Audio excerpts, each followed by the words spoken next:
মা যেন কান্দে না বসে আমার লাশের পাশে। পাগলা আশিক ভাইয়ের কথা ও সুরে তিনি একটি গান গেয়েছেন, মানে প্রবাসী ভাইদেরকে উদ্দেশ্য করে।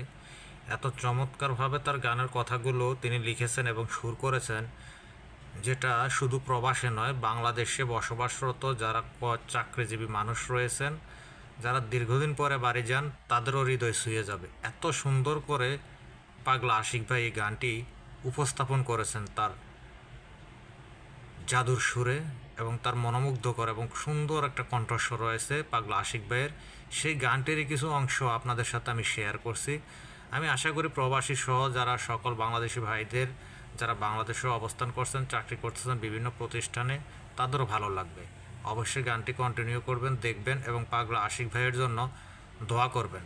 পাগলা আশিক ভাই অত্যন্ত চমৎকারভাবে এই গানটি পরিবেশন করেছেন।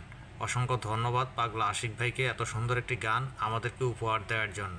আরও ভালো ভালো গান উপহার দেবেন পাগলা আশিক ভাই, সেই কামনাই করছি আশিক ভাইয়ের কাছে।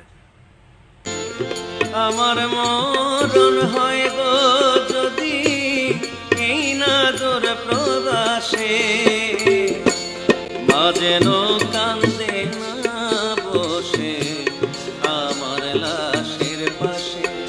আমার মা যেন কান্দে না বসে আমার লাশের পাশে। প্রবাস নামের জেলখানাতে পাইনি মা গো